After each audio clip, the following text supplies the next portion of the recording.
Soit celui qui nous fait la grâce de nous retrouver sur Lumière du Monde Télévision. Bonjour, merveilleuse créature du Dieu vivant.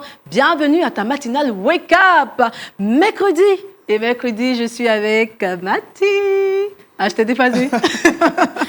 Bonjour Mathie. Bonjour Nami, merci pour la surprise. Hein. Oui, ça attendait à toujours Harry, non Mathie. Comment est-ce que tu vas ce matin? Tu vois, ça va bien. Et puis j'aime l'harmonie des couleurs, des déphasages. Soirée jeans. Ça, c'était bon pour un vendredi. Hein. C'est pas grave. Mercredi, c'est pas grave. On fait un coucou aux enfants. Oui. Sinon, ça va? Le trickbox, tout se passe bien? Oui, ça va.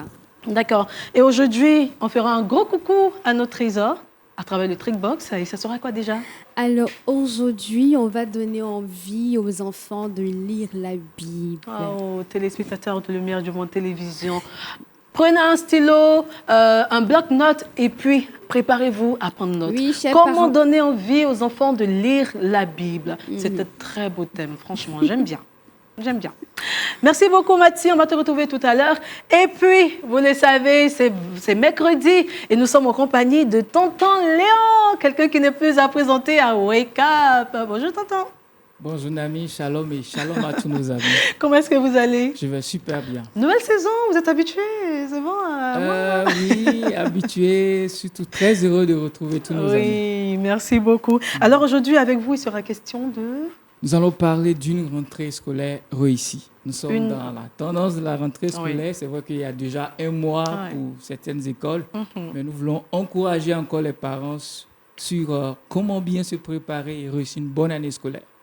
D'accord, et ça sera dans la rubrique Quiz Time. Et nous sommes toujours en compagnie du pasteur Conan Florent. Avec lui aujourd'hui, on parlera de l'homme plus important que l'argent. Shalom, pasteur. Merci. Bonjour, Nani. Bonjour, pasteur. Merci.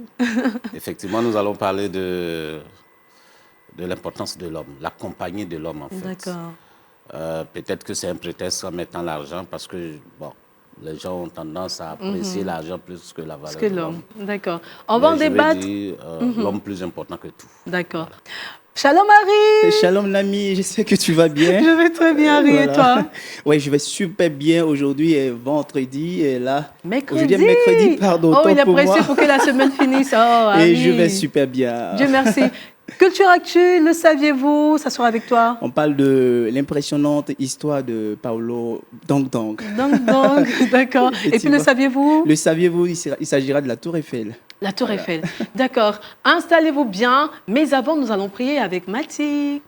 Père, nous te rendons grâce pour ta présence et pour ce plateau. Nous voulons te confier toutes choses au nom de Jésus. Amen. Amen. Sa parole est une lampe à mes pieds, une lumière sur mon sentier. Et puis, nous partons avec la méditation pour éclairer notre matinée avec le pasteur.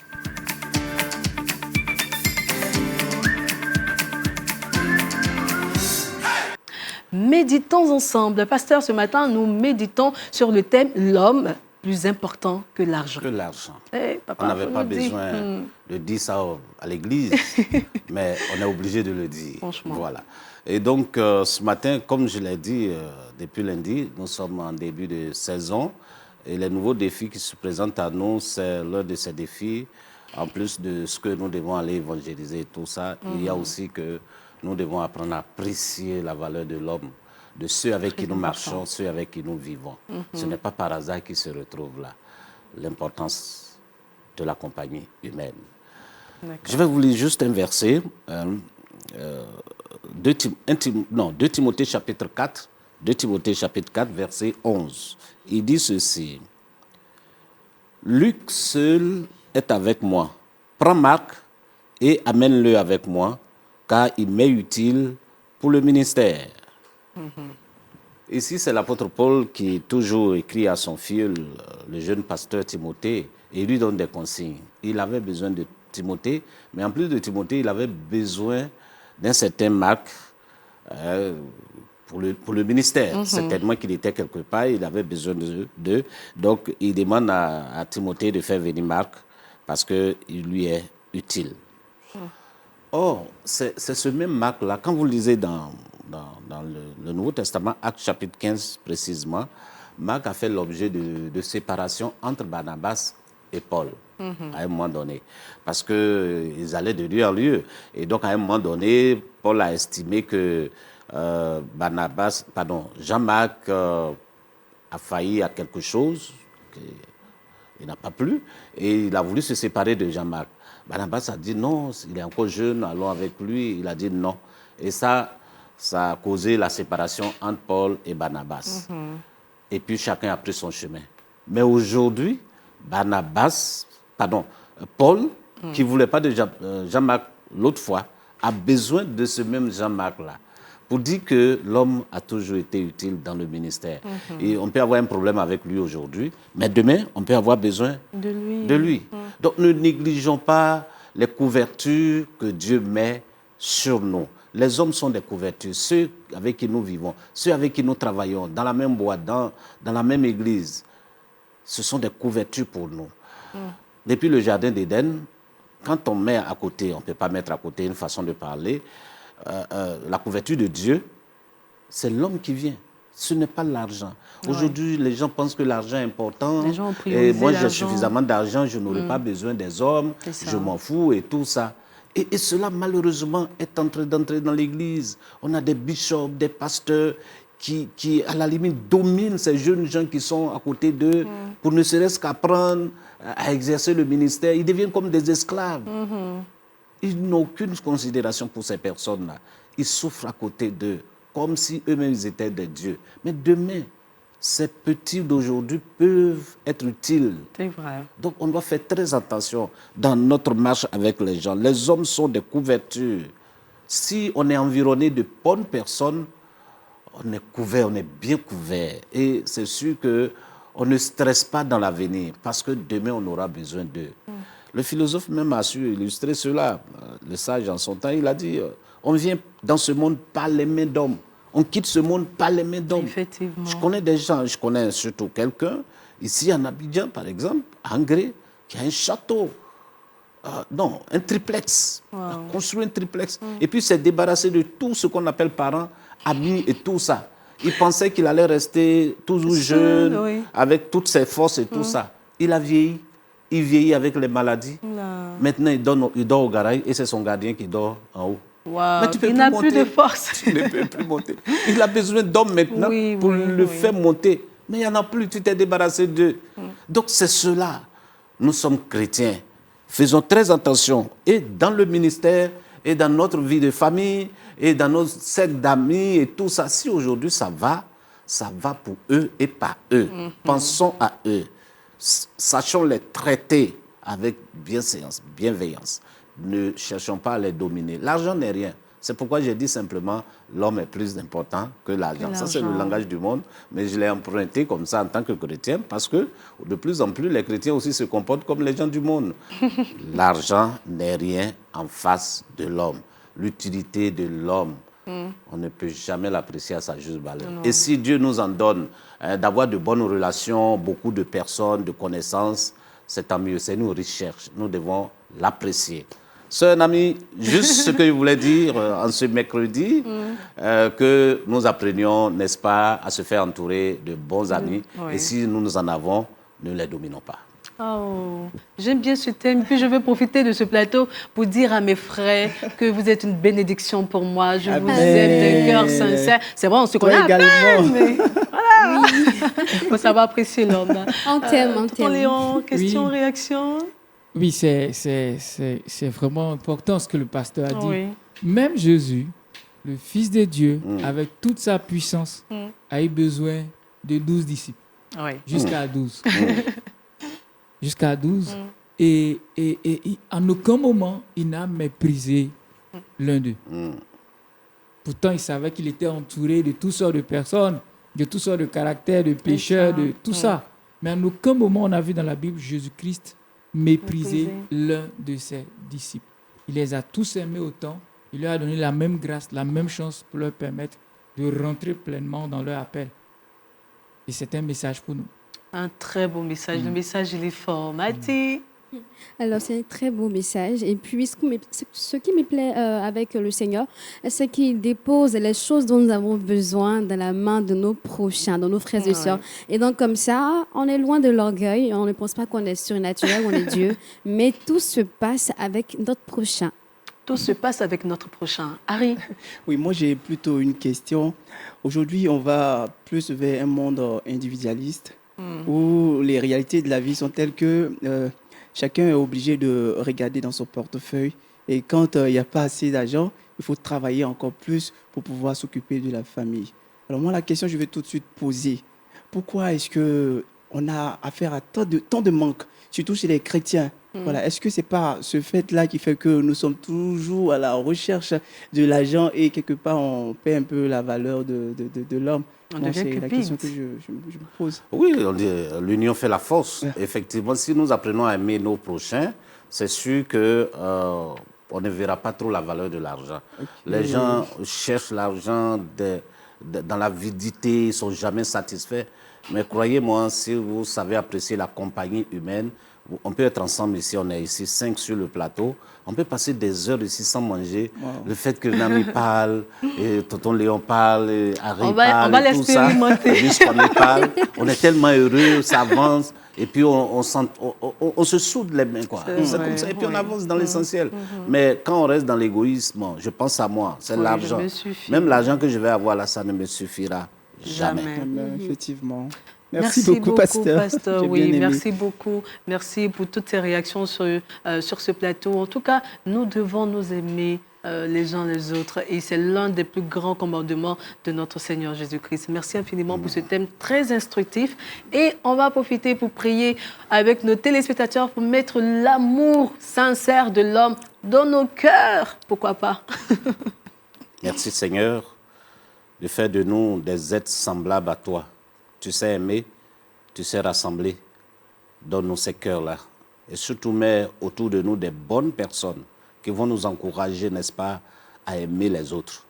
Bénis notre journée au nom de Jésus-Christ. Amen. Amen. Merci beaucoup, Pasteur. Nous partons à une autre rubrique.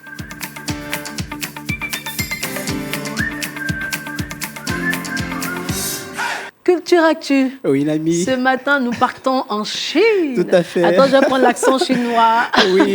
Et on s'intéressera à l'histoire impressionnante de Paolo Bevanate Kamani et puis Dang Dang. Ah oui, c'est mon accent chinois. Déjà, pour commencer, est-ce que vous avez vos billets d'avion? Mais ne vous en faites pas, j'en ai plusieurs, nous sommes déjà plusieurs sur ce plateau, j'en ai pour tout le monde. Toi, tu distribues les et pour nos téléspectateurs qui nous suivent, j'en ai également des billets d'avion numériques, électroniques, on pourra dire. J'ai dit, tu as des amis ambassadeurs. En tout cas, on aime bien. Allez, direction la Chine. Voilà, tout de suite, nous partons en Chine où nous avons l'histoire incroyable de Bevanate Paolo Dong Dong, cet aveugle qui est né dans la province de Hebei, en Chine. Et déjà, à l'âge de 2 ans, il a été abandonné par ses parents. Mais je vais préciser la particularité avec lui, c'est qu'il souffre d'une oblastome bilatérale, une grave maladie de l'œil dont les soins nécessitent beaucoup de moyens financiers. Donc déjà, aveugle, il a été abandonné par ses parents. Mais Dieu merci, dites avec moi, Dieu merci. Dieu merci. Oh. Dieu merci, il a été recueilli par les religieux de la congrégation Sainte-Thérèse de l'Enfant Jésus. Ces derniers-là, avec bon cœur, l'ont recueilli, lui ont apporté les premiers soins. Et en plus, ces derniers-là, même qui lui ont donné des valeurs chrétiennes. Et par la suite, il va être recueilli par une famille italienne, chrétienne, je précise, qui va à sa façon l'aider, va l'inscrire dans la suite du temps dans une discipline sportive appelée le judo. Et c'est d'ailleurs cette discipline sportive qui va, qui va le conduire sur, nous le voyons à l'instant à l'image, qui va le conduire sur les plus hautes marches du championnat du monde de Bakou en Azerbaïdjan, où il a remporté la médaille de bronze. Et dans la suite du temps, c'est en 2022, je précise, dans la suite du temps, il a également participé au European Youth Game. C'est en Finlande. Là-bas, il a remporté la médaille d'or. C'était champion. Et récemment, aux Jeux paralympiques de Paris, il y a participé en représentant l'Italie. Il est arrivé jusqu'à la finale. Malheureusement, Malheureusement, il n'a pas pu C'est pas obtenir bien de grave. médaille. Mais C'est ce pas qui est bien assez grave. impressionnant dans cette histoire, c'est la capacité de se relever, la capacité de résilience de ce dernier. Et je veux mettre aussi un point d'honneur sur, on va dire, l'altruisme, sur la solidarité, sur la bienveillance de ces religieuses. Ce à quoi nous sommes appelés en tant que chrétiens. Déjà, l'entraide. Il faut se soutenir. Pour revenir à ce que le pasteur disait un peu plus haut, il faut vraiment s'entraider. C'est Et ça. puis, je vais finir par la résilience. On peut nous apporter toute l'aide nécessaire, mais si nous n'avons pas en nous cette capacité à pouvoir nous relever, à surpasser nos difficultés, ça aura été en vain. Donc, soyons résilients à l'image de Paolo Dong Dong. J'aime pas ta manière de prononcer dong dong. C'est dong dong. Oh Quel là accent là. chinois? D'accord. Quelque part, elle a fait la Chine, hein. Je vais t'emprunter cet accent. Dong Dong Dong. Dong. Ah. Ok. Je préfère. Merci beaucoup, Je t'en Aristide. prie. En tout cas, on a bien aimé connaître l'histoire impressionnante, incroyable de Paolo Bevanate, Dong Dong Dong Kamani. Alors, Aristide, est-ce qu'on peut connaître le nombre exact d'enfants recueillis depuis la création de la Maison de l'Aurore jusqu'à ce jour? Oui, jusqu'à ce jour, on dénombre près de 600 enfants Wow. voilà, handicapés qui ont été recueillis par ces sœurs. Mhm. Et ce centre de recueillement a été créé en quelle année? Et puis En, qui en est le 1900 en fondateur? 1980, et le fondateur, c'est Ramon Wang. Ah, 1980. 1980. Ah, j'ai cru que c'était Mais 1989. tu n'étais pas encore né, hein? Même pas. Même pas, Aristide. Mathie, qu'est-ce que tu Moi veux non dire? plus, hein. Je vois venir, Nami, c'est pas 1980. Tu m'as freiné. Mais hein. belle histoire de Oui, belle résilience histoire, oui. de cet athlète. Et puis, vraiment, pour moi, c'est un champion de Jésus. Merci Oui, Seigneur pour sa le vie. champion Ouais. de Jésus. Tonton Léon. Oui, c'est super ce que la foi peut produire dans la vie d'un enfant. Amen. Donc, il faut croire en tous ces enfants qui ont un handicap, qui ont des défis. Il ne faut pas les abandonner. Ça. Et si Dieu permet qu'ils viennent au monde, il a toujours une destinée. Mhm. Juste trouver les bonnes personnes pour les accompagner. Amen. Merci beaucoup, Pasteur. Je loue le courage de ces parents qui acceptent de vivre et de laisser vivre leurs enfants handicapés en situation de handicap dès le bas âge. Vraiment. Merci beaucoup, Pasteur. En tout cas, nous, sur ce plateau, nous voulons saluer l'initiative de ce fondateur, tu as dit Ramon Wang. Wang. Ah, d'accord. Et puis également encourager ses sœurs pour leur amour pour ces enfants-là et surtout pour le fait de les sortir de leur triste condition, de leur Effectivement. précarité. Et puis, quant à Paolo Bevanate Dong Dong, excusez-moi pour l'accent chinois.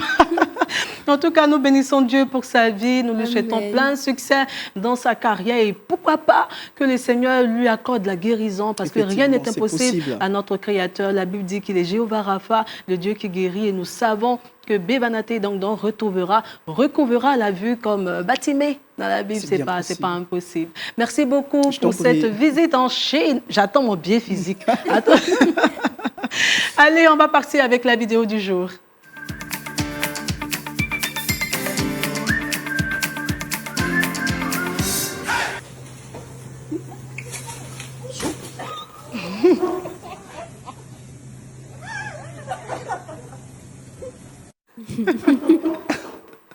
Franchement, en off, vous n'imaginez pas ce qui s'est passé.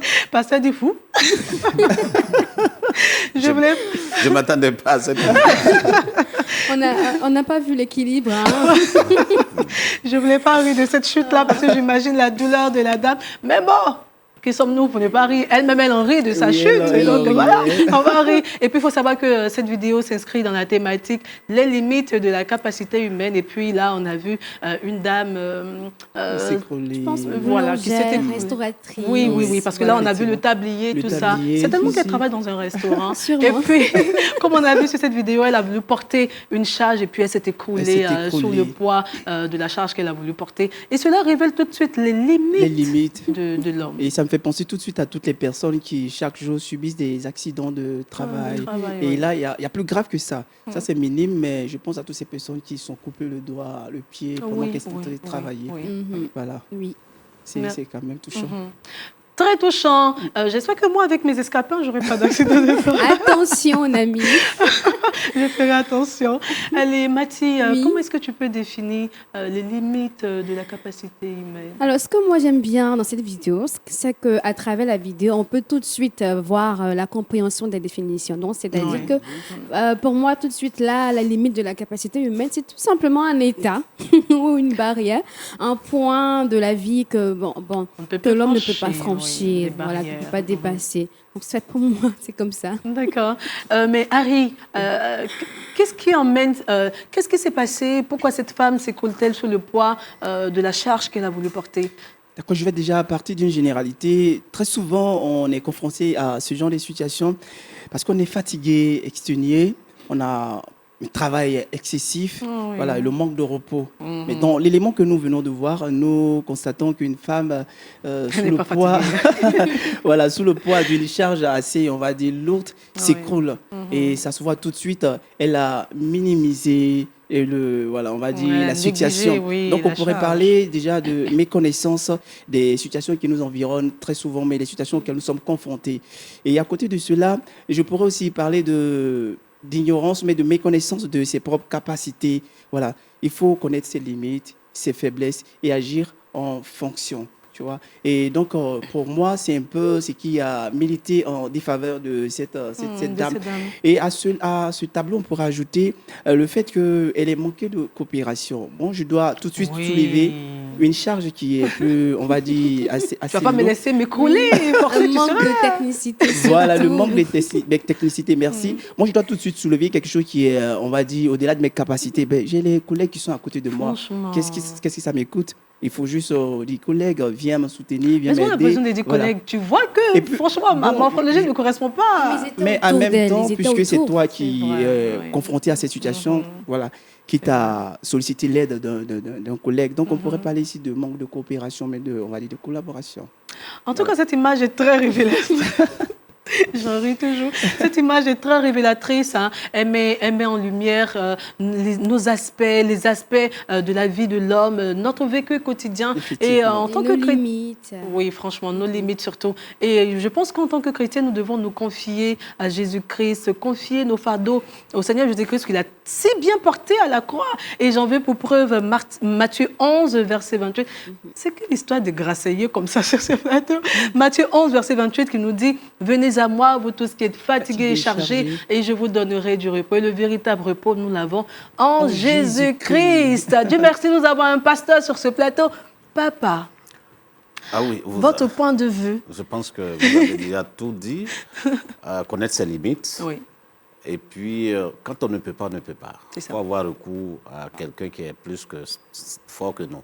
Et dans notre situation, parlant du domaine spirituel, c'est bien Jésus qui a porté nos fardeaux. Ça. On ne doit pas jouer au héros devant certains fardeaux. Et donc, carrément déposer ça Au pied de la au pied croix. de Jésus. Et puis, il va s'en charger. Mais là, la femme, peut-être, elle a pensé qu'elle est dans la routine. Et peut-être qu'elle a une fois essayé, ça marchait. Donc, elle voulait faire encore une deuxième prouesse. C'est ça. Peut-être aussi que elle a manqué d'attention. Hein. Elle a sous-estimé le poids de mon cher. Et puis dans la précipitation, peut-être que si elle faisait un peu tout doucement, elle allait y arriver. Mais elle a fait un peu trop. Oui. Et donc ça pesait sur elle et ça Il y a eu un l'a déséquilibre. terrassée. Donc tout ce qu'on fait en tant qu'enfant de Dieu, on doit le faire avec beaucoup de précautions pour que ça soit bien fait. Voilà.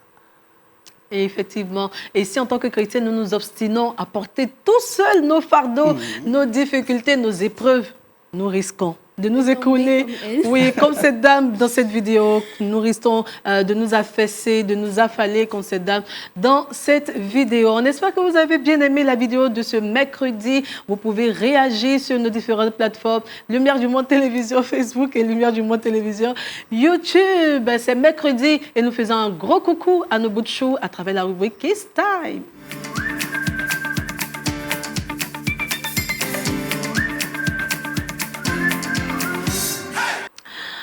Kids Time. Tonton Léon. Rebonjour. Nami, bonjour, Nami. Oui, avec vous aujourd'hui, on parlera d'une rentrée scolaire réussie. Oui, tout à fait. Nous sommes dans la période de la rentrée scolaire. et dans la plupart de nos pays, la rentrée observée, il est vrai qu'il y a déjà quelques semaines, voire quelques mois déjà que les enfants vont à l'école, mais il est bien de revenir quand même sur le sujet. Alors, pour avoir une rentrée scolaire réussie, il faut la préparer. OK? Donc, il y a donc l'avant-rentrée, pendant la rentrée et après la rentrée. Voilà. Donc, avant la rentrée, j'aimerais relever quelques points qui peuvent aider les parents à préparer leur rentrée. Alors, déjà à 2 semaines ou à 1 mois, planifier une pré-rentrée. C'est-à-dire conditionner les enfants qui étaient en vacances et qui avaient plus de temps de jeu, de télé, de liberté. On les prépare déjà à rentrer dans la rentrée. C'est-à-dire, c'est pas à la veille de la rentrée, non, demain c'est l'école, non, demain il faut prendre les habitudes. Les enfants prennent facilement des habitudes. Donc, réduire les temps de jeu et les temps de télé. 2 semaines, voire 1 mois avant. Et puis essayer de dormir tôt aussi. Oui. On en vient mettre en place un emploi du temps qui met l'accent sur le réveil, le coucher, des temps de révision et également des temps de travaux ménagers. Voilà, c'est-à-dire essayer de créer un nouvel équilibre entre ce qu'ils vivaient dans les vacances et ce qui les attend dans la rentrée. Voilà. On ne va pas les laisser se réveiller jusqu'à 8h, 9h, où chacun se réveille à l'heure qu'il veut, pendant qu'à la rentrée, on a une heure limite pour y être. Pour les études, insister sur la lecture et sur l'écriture. C'est-à-dire, pendant les vacances, il y a des révisions et tout ça. Certains auront l'occasion de faire des cours de vacances. Mais dans l'ensemble, on peut insister sur l'écriture, c'est-à-dire faites-les reprendre des tests. Copier des tests systématiquement, ça améliore l'écriture, ça les aide à former les lettres, ça travaille à la motricité. Et pendant que tu écris, tu lis également. Parce que pour écrire, il faut pouvoir lire. Et la lecture orale les aide aussi au niveau de, comment on appelle, de la préparation de la rentrée. Donc, lecture et écriture. Et là, je conseille particulièrement aux parents, même pendant les vacances, à faire écrire des portions de la Bible aux enfants. C'est-à-dire, il va apprendre à écrire. Donnez-lui Jean, le livre de Jean. Chaque jour, il écrit une portion. À la fin de tout le livre de Jean, il aurait lu Jean. Il aurait écrit tout le livre de Jean. Donc, il aurait lu sa Bible. Donc, on fait 3 choses à la fois. Intellectuellement, il se prépare. Spirituellement, il se prépare. Et il avance au niveau des études. Un autre élément aussi important, organiser un moment familial de consécration de l'année. Ça, c'est en termes de préparation. L'année scolaire vient et nous savons que l'école est un cadre où l'ennemi opère. Il y a beaucoup de défis, de difficultés qui attendent les enfants. Donc, en famille, on organise notre rentrée scolaire. Voilà. Dans la prière, où les parents vont prendre le temps de prier pour chaque enfant. Ils sont dans des classes différentes. L'encourager pour la nouvelle classe, les défis qui peuvent l'attendre. S'il y a un examen, il faut prier pour lui, l'encourager, le préparer déjà dans cette classe et consacrer chaque enfant pour la nouvelle l'entrée scolaire. Ça, c'est le avant. Le pendant, c'est d'abord faire les achats si possible avec lui. Aller faire les achats, les courses, les achats de fournitures avec lui. Ça permet d'avoir un temps de communication, d'échange où l'enfant fait des choix. Et aussi, les enfants réalisent que c'est d'énormes sacrifices que les parents font. C'est de l'argent. Et c'est là qu'on peut profiter plus dire, tu vois, on t'achète ceci, cela. Ce qu'on attend de toi, c'est que tu travailles. Le meilleur résultat. Que tu apportes du bon résultat. Et ça nous motive. Et le Seigneur aime de bons résultats. Donc, il voit le choix, il voit même les finances. Montrez-lui les factures. Voilà, oui. Et si c'est un enfant de la maternelle? Comment on appelle? De la maternelle. Oui, on peut lui montrer les factures. Ou bien on va garder les factures. Oui, on garde les factures. Lorsque grandira. On lui dit, voilà combien ça a coûté. C'est voilà. Ça. Tu vois, je dépense pour toi. Voilà, justement, c'est ce qu'il ne faut pas faire. Il ne faut pas lui dire que tu dépenses pour lui. Autant pour moi. Voilà, c'est ça. Faut pas... Bon, j'allais en parler en dernière position. Les parents ont tendance à faire un transfert de stress. La rentrée est stressante. Oui. Et très souvent, j'ai vu les parents... tu vois comment c'est cher là, il faut travailler. Au lieu de prendre une règle de 200, tu veux prendre une règle de 1000 francs. Voilà. Il y a déjà une pression sur les enfants, ce stress-là. Essayons de l'ajuster. Donc, faire des achats avec les enfants, ça les aide, ça nous permet de passer du temps avec eux. Mettre en place un emploi du temps pour la famille. La rentrée scolaire va modifier le rythme familial pour tout le monde, et pour les parents, et pour les enfants. Donc, en fonction de leur emploi de temps scolaire, organisez un emploi de temps familial que vous pouvez afficher. On parle aujourd'hui beaucoup de procrastination. On est une génération où les gens ont du mal à s'organiser. Mais c'est dans l'enfance que ça prend effet. Pourquoi partout on a des emplois du temps? Pourquoi au travail on a des emplois du temps? Pourquoi à l'école ils ont des emplois du temps? Et vous allez voir dans toute structure organisée, il y a un planning. Donc les enfants, ce qui marche, c'est le rituel. Donc on inscrit l'emploi de temps scolaire dans un emploi de temps familial. Quand il quitte l'école, il doit être à la maison à quelle heure? À quel moment il prend son bain? À quel moment il prend son repas? À quel moment il étudie? À quel moment il va au coucher? Ça doit être vraiment être assez clair et même affiché. En tout cas, chez moi, c'est affiché. Quand vous rentrez, vous allez voir. On fera pareil. Voilà. Donc, si c'est l'heure du coucher, il est quelle heure? Chacun sait et on est organisé comme ça. Donc, si possible, accompagner les enfants dans la première semaine. J'encourage les parents, c'est vrai que les emplois du temps, du boulot font que c'est un peu difficile, mais dans la première semaine, si l'un des parents peut s'organiser pour être le plus disponible possible, les accompagner à l'école, rencontrer les enseignants, parler avec l'enseignant, prendre le contact de l'enseignant et de façon spirituelle et prophétique, à l'entrée de l'école, commencer à proclamer le psaume 24. Porte, élevez vos linteaux. Cette année, mon fils sera dans cette école. Et parce qu'il rentre, le roi de gloire, le Dieu de gloire fait son entrée. Faites une marche de prière dans l'école. Rentrez dans la classe, tournez dans la classe, observez, priez, bénissez les bancs. Tout ça, ça peut se faire de façon très discrète. Conseil, oui. De façon très discrète. Si déjà les places sont identifiées, allez-y, asseyez-vous. Bon, je rentre, je m'assois. Je m'assois là, ma présence est là, la présence de Dieu est là. Je bénis toutes les intelligences qui vont s'asseoir ici. Aucune intelligence ne va confondre l'intelligence de mon enfant. L'école est un lieu de bataille où l'ennemi sévit, où l'ennemi influence négativement nos enfants. Donc déjà à la rentrée, il fait son entrée. En tant que parents, nous aussi, nous faisons notre entrée. Ça, c'est pendant. Le après, c'est-à-dire les enfants sont déjà rentrés à l'école. On a déjà un mois. On évalue le niveau d'intégration de l'emploi de temps que nous avons mis en place. Alors, ça fait un mois. Est-ce qu'on arrive à suivre?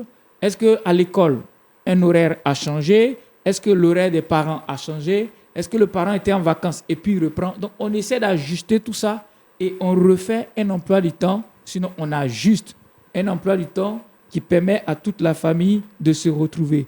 Maintenant, après l'ajustement, on peut mettre en place des responsabilités. OK, ça c'est la dynamique familiale. D'accord. On s'organise parmi les enfants. Écoute, qui veut s'occuper du réveil? Après un mois, moi je ne réveille plus à la maison. Vous allez aller en retard. Et après le retard, on fait un point. Je vous réveille pendant un mois. Voilà. Après un mois, OK. Vous n'êtes pas réveillé vite. Vous êtes allé en retard, le maître et tout ça. D'accord. Qui s'occupe du réveil? Quelqu'un dit, moi, je m'occupe du réveil. OK. Tu es responsable de te réveiller, de réveiller tes frères et tes soeurs. Qui s'occupe de voir si à la veille, les sacs sont préparés, les goûters sont préparés? Un dit oui, moi, je prépare le goûter et les sacs. Qui s'occupe de voir que les chaussures qu'on va porter sont rangées? OK. Et tout le monde à la maison a une responsabilité. Et on veille. Donc, vous voyez que tout de suite, la famille est devenue une organisation, une entreprise où tout le monde a sa place. Déjà, on prépare les enfants à la responsabilité, à l'organisation, à la gestion du temps et à voir que nous sommes ensemble. Si je n'ai pas joué mon rôle, mes frères iront en retard. Bien sûr, les parents sont là pour superviser tout cela. Et enfin, les encourager, les motiver à respecter leur rôle et surtout, évitons de transférer nos stress sur les enfants. Je termine avec Josué, chapitre 1, le verset 9 qui dit « Ne t'ai-je pas donné cet ordre? Fortifie-toi et prends courage. Ne t'effraie point et ne t'épouvante point, car l'Éternel, ton Dieu, est avec toi dans tout ce que tu entreprendras. Amen. Et nous croyons que le Seigneur sera avec nos enfants jusqu'en fin d'année et que les résultats seront pour sa gloire. Amen, amen, amen. Merci beaucoup, tonton Léon. Je rappelle le thème de Kids Time. Voilà, c'est une rentrée scolaire réussie. Merci beaucoup, tonton Léon. Merci beaucoup pour ce thème qui nous a beaucoup enseigné. J'espère que nos téléspectateurs ont beaucoup appris à Kids Time. Nous partons avec le Tribox et c'est avec Mathie.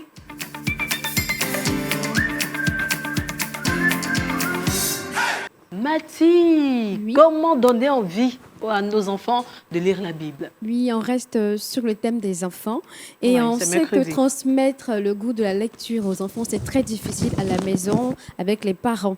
Et donc aujourd'hui, je propose quelques astuces pour nous donner, enfin encourager les parents à aussi encourager les enfants à lire la Bible.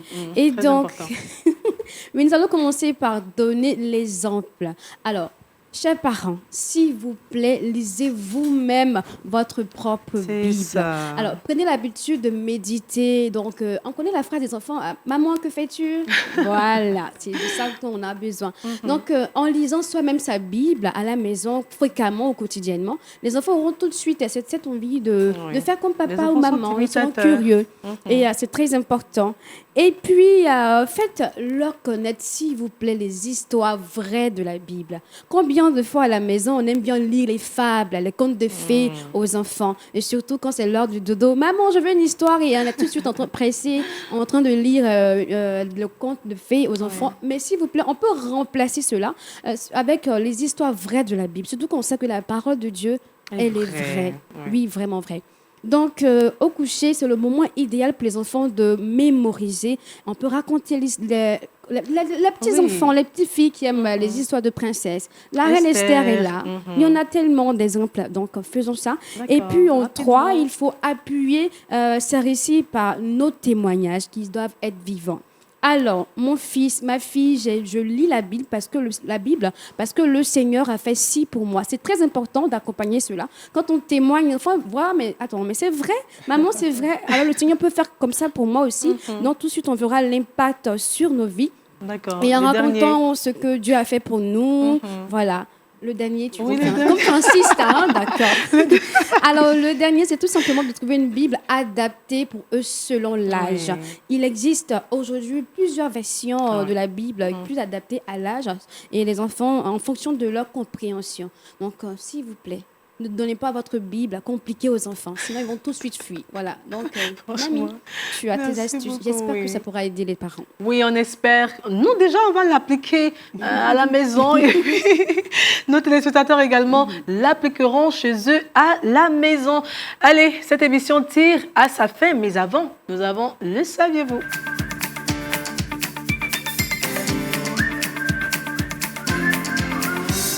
Harry, le saviez-vous? Oui, l'ami. Le mystère autour de la Tour Eiffel. Ah, dis-nous tout. Je vais commencer par une question. Savez-vous que la taille de la Tour Eiffel augmente?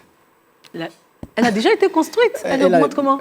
Bien, elle augmente et c'est ce que nous allons découvrir tout à l'heure. Franchement. Merci. Avant de me prononcer sur la question, il est important de savoir que cette, on va dire, structure magistrale, ce monument a vu son apparition pour la première fois dans le paysage parisien en 1889.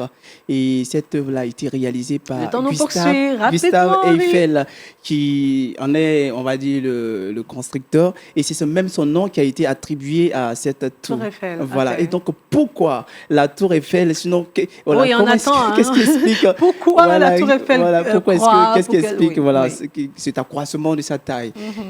Cela s'explique par, on va dire, la dilatation thermique. À pression constante, le volume d'un corps augmente au fur et à mesure que la température augmente. Et inversement, quand la température décroît, le volume de ce corps également décroît. Ah, non, ça ne fait pas. Voilà. Plus clairement, la tour Eiffel augmente de 20 cm en été et elle rétrécit de 10 cm pendant l'hiver. Voilà. Et donc, c'est ce qui explique, on va dire, ce changement. Ah, tout simplement Aujourd'hui, ça. la Tour Eiffel fait 330 mètres, alors qu'initialement, elle mesurait 300 mètres. Voilà. Waouh! 4 mètres de plus. Hein. Voilà, Wow. donc on va dire quelques mètres de plus. Donc, voici ce qui explique un peu cet accroissement, c'est la dilatation de la d'accord. Tour Eiffel. Waouh, franchement, avec toi, on apprend, et puis on aime bien. Merci beaucoup, Harry, pour cette révélation autour de la Tour Eiffel. Mais déjà, rapidement, une petite question pour toi. Est-ce qu'en dehors de la Tour Eiffel, il existe des objets qui sont soumis au même phénomène? Le carton aussi soumis à celui-là? l'épreuve du soleil se dilate. Waouh. Et quand il est soumis également à l'humidité, il rétrécit. Ça, Wow. on va tester, Nami. On va Waouh, tester. franchement, pasteur, vous avez déjà eu l'information? Non. Tonton Léon? Le carton, non, je sais que tout ce qui est en fer, ça arrive comme Se ça. C'est pour ça que dilate, ok. les cellules de porte, vous voyez, Ah, quand il fait chaud, il fait d'accord. frais, faites très attention. Ça bouge et ça Wow. se casse. Dans ces périodes-là, on change beaucoup les serrures. Ça, je sais, mais Wow. Attention à carton, ne pas être condamné Franchement, à on l'intérieur. apprend. Téléspectateurs de Lumière du Monde Télévision, suivez Wake Up. On vous apprend des choses. Franchement, Aristide, merci beaucoup. Je t'en prie. Moi, je n'avais pas toutes ces informations, surtout la Tour Eiffel qui se dilate, qui se contracte. Et surtout pour le carton, franchement, je ne savais pas. Et même pour les serrures, tout ça. Merci beaucoup. Je t'en prie. Allez, on va terminer cette émission avec le verset boussole. Mathilde. Oui, le verset boussole aujourd'hui, c'est Jean 15, 12 qui dit « C'est ici mon commandement, aimez-vous les uns les autres comme je vous ai aimé. » Aimé. Merci beaucoup. Merci, pasteur, d'avoir répondu à cette invitation. C'est toujours un bonheur d'être en votre compagnie. Merci, tonton Léo, pour ce Merci, thème qui nous a beaucoup enseigné. Harry, merci beaucoup. On a voyagé en Chine avec Dang Dang. Et puis, Mathilde, merci beaucoup. Merci infiniment pour le verset boussole, également pour Trickbox. On appliquera, autant pour moi, toutes tes astuces à la maison. Allez, merci de nous avoir suivis. Autant pour moi, que le Seigneur nous garde. Et puis prenez soin de vous. Rendez-vous vendredi, mais déjà demain jeudi, recevez Madi avec toute la team Wake Up. Bye bye, que Dieu nous garde.